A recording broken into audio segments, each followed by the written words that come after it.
네, 지금부터 홈플러스 조사 보고서에 대한 홈플러스 구성원 입장 발표 기자회견을 시작하도록 하겠습니다. 먼저 참가하신 분들 소개해드리도록 하겠습니다. 네, 더불어민주당 민병덕 을지로위원장님 오셨습니다. 네, 더불어민주당 이강일 국회의원님 오셨습니다. 네, 더불어민주당 김남근 국회의원님 오셨습니다. 다음으로 진보당 정혜경 국회의원님 오셨습니다. 네, 박서군 홈플러스 사태 해결 공대의 상임대표님 오셨습니다. 네, 그리고 안수용 마트노조 홈플러스 지부장님 오셨습니다. 네, 바로 발언 듣도록 하겠습니다. 첫 번째 발언으로 더불어민주당 민병덕 을지로위원장님 발언 들어보도록 하겠습니다.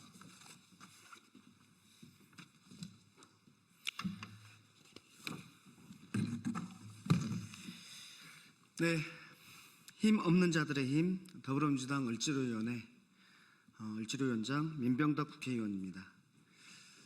어제 3일 회계법인이 발표한 조사보고서 이를 근거로 홈플러스는 그 즉시 인가전 M&A 계획을 공고했습니다. MBK 파트너스의 청산 시나리오가 구체적으로 드러난 것입니다. 홈플러스는 자산 6조 8천억 원, 부채 2조 9천억 원에 불과해서 순자산만 3조 9,500억 원에 이릅니다. 결국 기업을 존속시키는 것이 장기적으로도 더 높은 가치를 창출할 여지가 분명합니다. 그럼에도 홈플러스와 MBK는 청산가치 3조 7천억 원을 내세워 부채를 정리한 뒤 차익을 남기겠다는 계산표를 완성한 것으로 보입니다.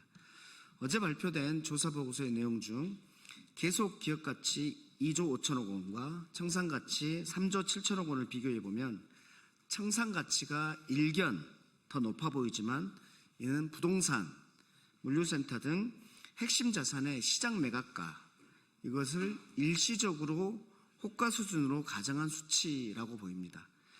실제로 장기 임대 수익, 해운제 할인가 적용, 물류 효율화 등 운영 개선을 통해서 얻을 수 있는 잉여 현금 흐름은 훨씬 안정적으로 예측 가능하다고 보입니다. 또한 이 계산에는 노동과 협력업체 그리고 지역경제에 미치는 파급 효과는 전혀 반영되지 않았습니다. 2만 정규직 노동자와 10만여 간접 고용 인력 그리고 수십만 개의 입점 협력업체가 M&A 직후 현장 축소, 폐점 등으로 당장 일자리를 잃게 됩니다. 일자리 감소는 소비 감소, 소비 심리 위축과 지역 상권 쇠퇴로 이어져서 단순히 계산상 이익으로 끝날 문제가 아닌 것으로 보입니다. 법원은 인가전 M&A에 대해서 조사위원과 관리인이 제시한 가치평가의 차이를 투명하게 검증을 먼저 해야 된다고 보입니다. 이 사안은 단순한 M&A의 허가 사안이 아니라 고용과 지역경제 보호를 전제로 한 재생 방안이 같이 수립되어야 되는 사안입니다. 더불어민주당 을지로위원회는 이 사안을 엄중하게 다루고 있습니다. 자산 매각이 아닌 사업 개선과 고용 보호가 가능한 진짜 회생 로드맵을 입법으로 뒷받침하겠다는 말씀을 드립니다. 국회가 할 수 있는 모든 조치를 다하겠습니다. 브랜드는 자본이 만들어내지만 그 가치를 지탱하는 것은 현장에서 땀 흘리는 우리의 노동과 삶입니다. 을지로위원회는 힘 없는 자들의 힘이 되겠습니다. 감사합니다.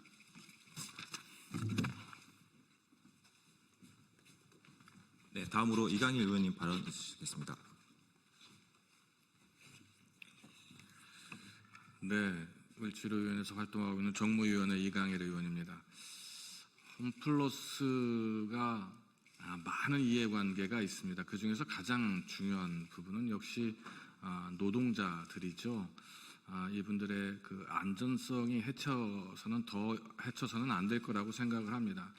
저는 홈플러스가 정상화되기를 원합니다. 그래서 많은 제 이해관계자들이 좀 서로의 이해를 구할 수 있고 서로의 문제를 토론할 수 있고 서로의 입장을 얘기할 수 있는 그런 허심탄회한 자리가 좀 만들어졌으면 좋겠다 이런 생각이고요. 그런 부분에서 우리나라의 지역 경제와 우리나라의 경제, 유통시장에서의 충격을 좀 덜 주는 방향으로 진행이 되기를 희망해 봅니다. 그리고 뭐 기자회견 같은 걸 통해서 보도자료 같은 걸 통해서 이렇게 발표되는 것들이 그 전에 제2의 관계자들이 서로 좀 상의가 되고 수기가 좀 먼저 이루어진 상태에서 좀 발표가 되는 것이 좀 올바른 방향이 아닐까. 뭔가 보도자료나 기자회견을 보고 난 다음에 그것과 관련되는 부분을 그 뒤에 다른 사람들이 다른 이해관계자들이 알게 되는 이러한 방식으로 진행되는 부분이 좀 부당하다 이렇게 생각이 들고 있습니다. 어제 그 법원을 통해서 MBK 파트너스 측에서 보도자료를 낸 걸로 알고 있습니다. 이 부분에 대해서 또 다른 계획을 발표하게 되는 것이고, 그렇다면 제 이해관계자들이 또 상당히 많은 혼란 속에 또 쌓이게 되는 거 아니겠습니까? 이러한 부분들의 절차적인 부분에서도 서로 빨리 소통 창구가 잘 만들어져서 서로 상생을 협의하는 그런 시스템이 좀 완비됐으면 좋겠습니다. 이건 다 좋게 잘 해결되길 바라고요. 국민 경제에도 다시는 이런 일이 좀 발생되고 재발되지 않도록 하는 그런 시스템도 저희 국회에서 또 만들 수 있도록 한번 노력해 보도록 하겠습니다. 이상입니다. 네, 다음은 김남근 의원님 발언 주시겠습니다.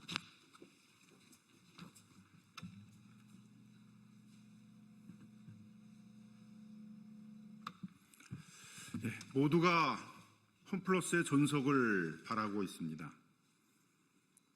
홈플러스 노동자들, 입점 상인들, 그다음에 자기의 생계자금들을 가지고 홈플러스 이 전단체 채권을 산 채권자들, 관계자들이 10만이 넘고 여기에 이용을 하고 있는 소비자들까지 하게 되면 수십만의 우리 국민들이 이 홈플러스 사태를 주목하고 있습니다.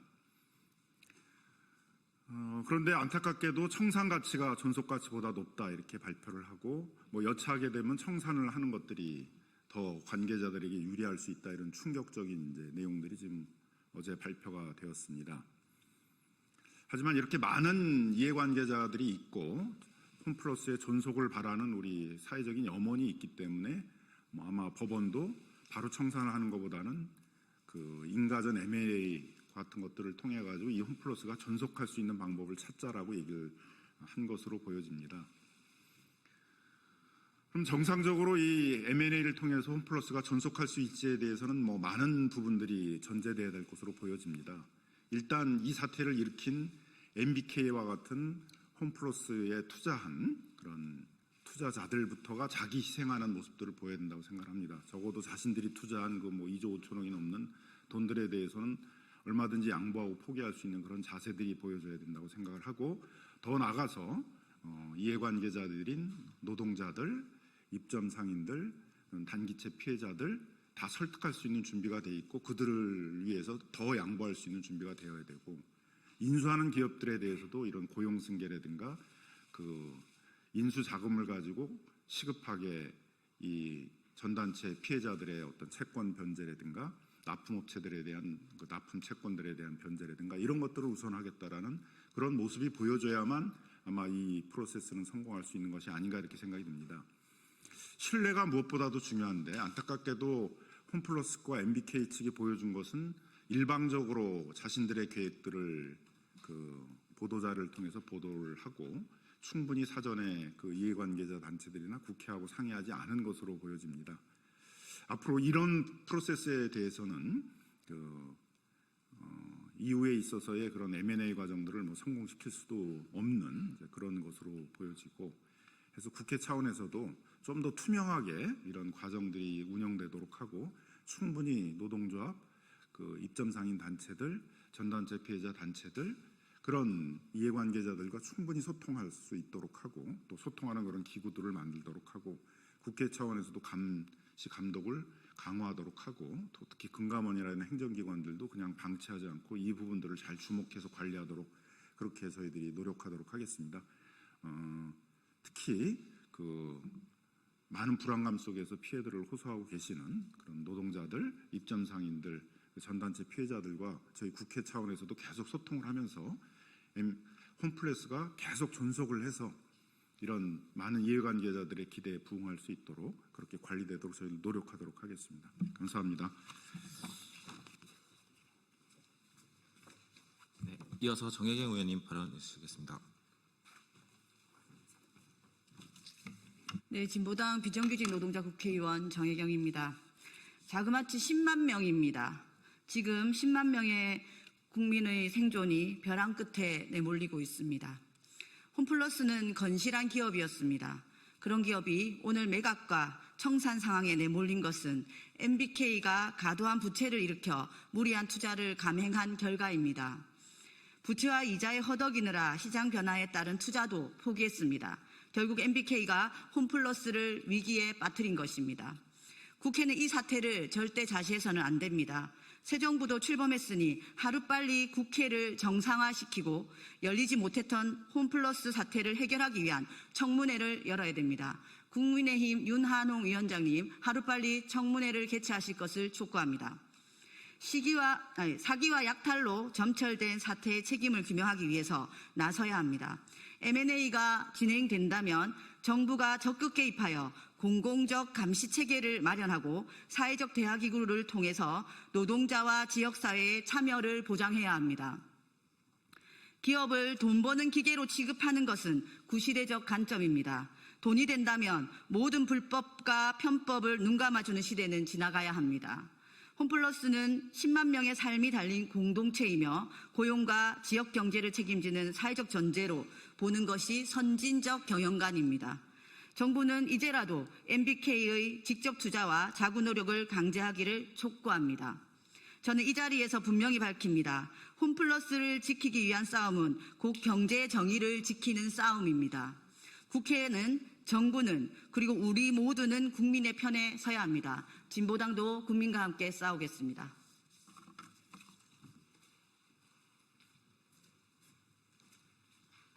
네, 다음으로는 박서군 홈플러스 사태 해결 공개위 상임대표님 발언 이어가도록 하겠습니다.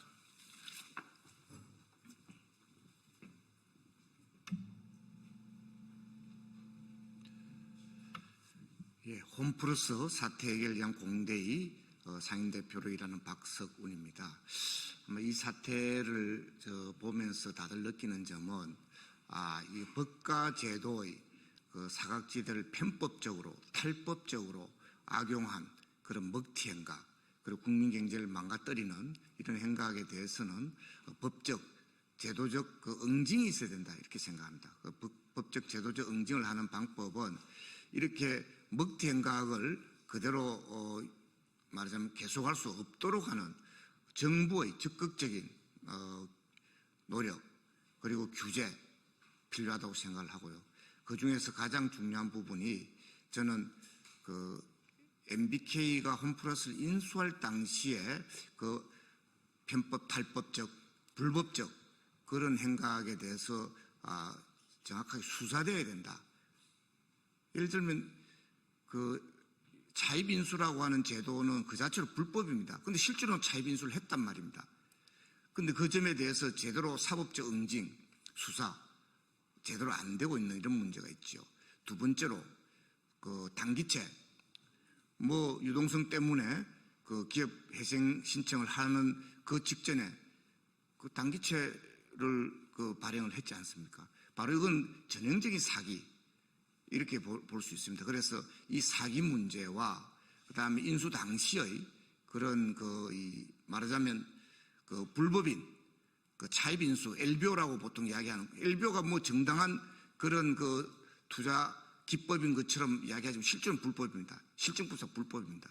그럼 그 부분에 대해서 그냥 넘어가고 있는 이 문제에 대해서 정확하게 규명을 해야 된다. 그래서 결과적으로 여러분들이 이야기했지만 지금 현재 2만 명, 직영 노동자 2만 명, 입점 점주들 8천 명, 그리고 비정규직 노동자들 협력업체 그 사람들이 한 10만 명이 좀 넘는, 실제로 10만 명이 전체 합치면 직접 관계되는 당사자매도 한 13만 명 정도 되는, 거기다가 그 가족들과 그 연관되는 그런 지역 경제를 생각하면 이 문제는 그냥 단순히 한 기업의 법과 제도의 사각지대를 악용하는 편법, 불법 그런 문제로 볼 문제가 아니다. 국회가 직접 나서서 청문회 하는 건 물론이고 저는 특별조사위원회 법을 만들어서라도 이른바 사모펀드 약탈 자본, 먹튀 부분에 대해서 진상을 규명하고 조사를 하고 그리고 다시 재발 방지책을 또 만드는 이 작업도 함께 하는 것이 국민 경제의 건전한 발전을 위해서 매우 긴요한 과제다 생각합니다. 마침 새 정부가 들어섰습니다. 새 정부 계획 과제의 중요한 하나로 이 문제가 진행되기를 희망합니다. 감사합니다.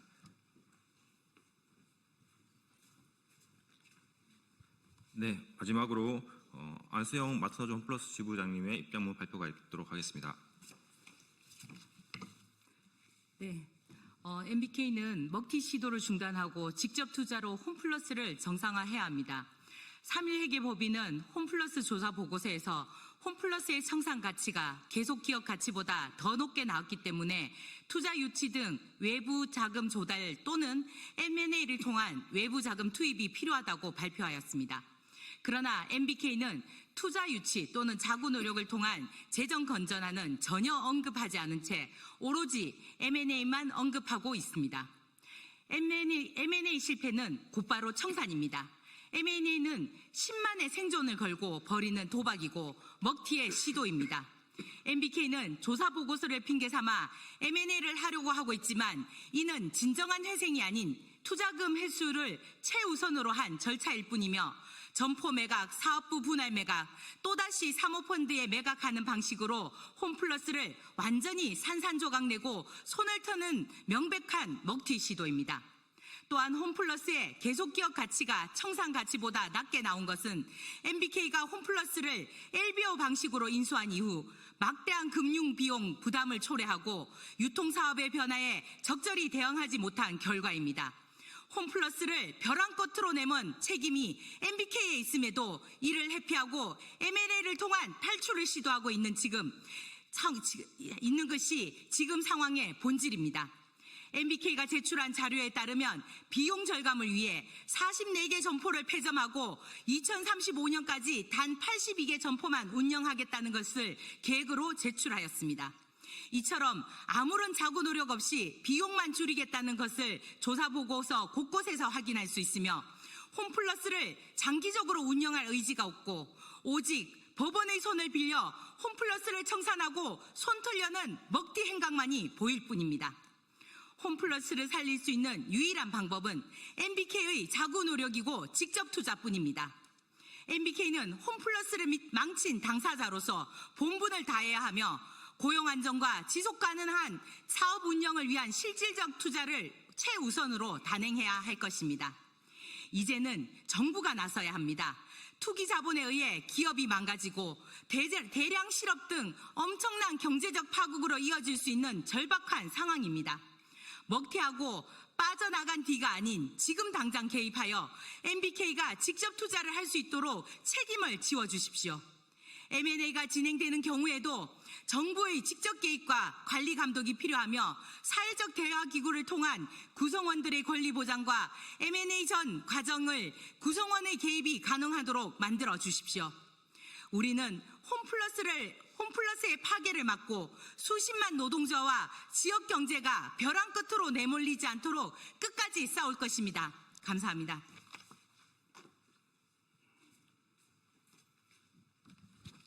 네, 준비된 발언을 모두 마치겠습니다. 원래 입장 점수도 함께 하시기로 했었는데 사정이 있어서 참가 못하셨고 나중에 보도자료로 대체하도록 하겠습니다. 네, 참가하신 분들 모두 감사드립니다.